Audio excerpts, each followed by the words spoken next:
तैयारी स्टार्ट। स्कूलों को ज्ञान का मंदिर कहा जाता है। ऐसा मंदिर जिसमें बच्चों की आराधना में जीवन मूल्यों का पाठ शामिल होता है, जहां पढ़ाई के साथ साथ संस्कार व अनुशासन की घुट्टी भी पिलाई जाती है। माता पिता भी अपने बच्चों को स्कूल में दाखिला कराने के साथ ही ये उम्मीद बांधते हैं कि वे न केवल संस्कारित होंगे बल्कि भावी जीवन की राह भी आसान करने की सीख लेंगे। लेकिन जब ज्ञान के किसी मंदिर में बच्चों को सजा के रूप में माँ की गाली लिखने को कहा जाए तो अभिभावकों का यही भरोसा टूटता नजर आता है।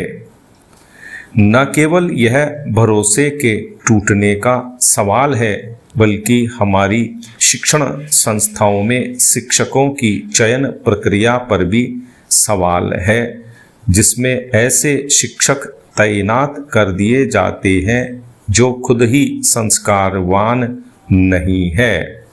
छत्तीसगढ़ के सगरवा में एक निजी स्कूल में दो बच्चों के बीच हुई मारपीट की घटना में 8वीं कक्षा के एक छात्र को सजा के रूप में 100 बार हिंदी व अंग्रेजी में माँ की गाली लिखने को कहा गया। इतना ही नहीं, छात्र को यह भी फरमान सुनाया गया कि वह गालियां लिखी इस कॉपी पर अपने माता पिता के हस्ताक्षर करा लाए। हैरत की बात यह कि यह फरमान देने वाली शिक्षक भी खुद महिला थी। स्कूल में दो बच्चों के बीच कहासुनी के बाद हुई मारपीट के बाद यह उम्मीद की जाती थी कि शिक्षक की भूमिका समस्या के समाधान के रूप में होगी। उम्मीद यह भी कि बच्चों को सही गलत का भेद समझाने के प्रयास भी किए जाते। लेकिन सजा का ऐसा फरमान न केवल समूचे शिक्षा जगत के लिए शर्मनाक है बल्कि शिक्षकों की भर्ती प्रक्रिया पर भी सवाल खड़े करने वाली है। सवाल यह है कि क्या शिक्षक बनने के लिए सिर्फ निर्धारित शैक्षणिक योग्यता ही पर्याप्त है? क्या शिक्षक के आचरण, उसकी मनोस्थिति और बच्चों के प्रति संवेदनशील होने जैसी बातों को इस चयन प्रक्रिया में नहीं देखा जाना चाहिए?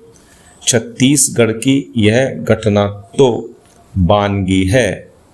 देश भर की शिक्षण संस्थाओं में गाहे बगाहे शिक्षकों के आचरण से जुड़े ऐसे मामले सामने आते रहते हैं जिनमें लगता है कि जो स्वयं ही संस्कारित न हो वे भला बच्चों में क्या संस्कार दे पाएंगे।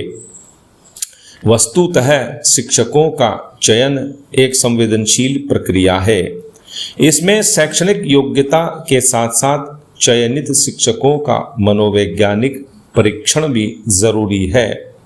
बच्चों के प्रति सहानुभूति, वात्सल्य भाव, सभी पक्षों को धैर्य से सुनने की क्षमता व विवाद का निष्पक्ष व उचित समाधान जैसे विषय ऐसे हैं जो ऐसे मनोवैज्ञानिक परीक्षण का हिस्सा बनाए जाने चाहिए।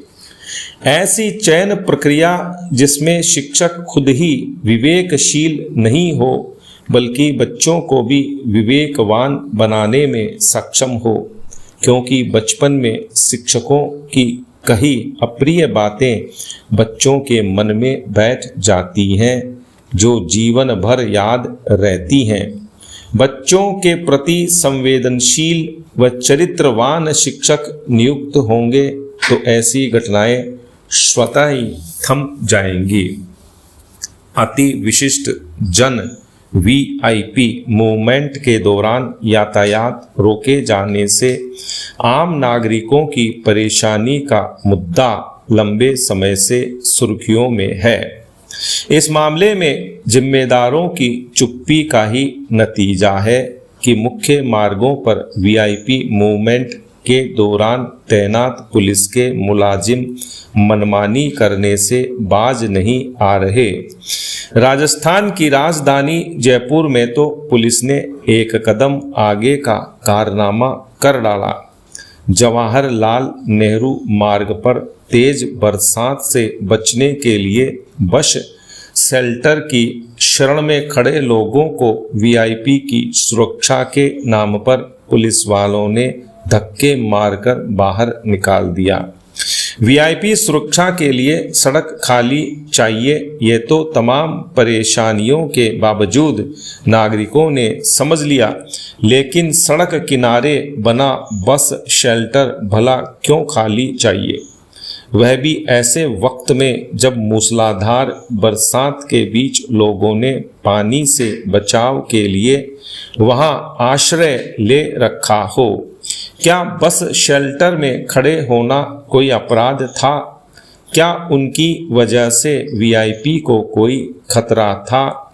घटना के 2 दिन बाद भी पुलिस के जिम्मेदार अधिकारियों की तो दूर, लोगों की असुविधा का कारण बने किसी वीआईपी तक ने इस बारे में अपनी जुबान नहीं खोली।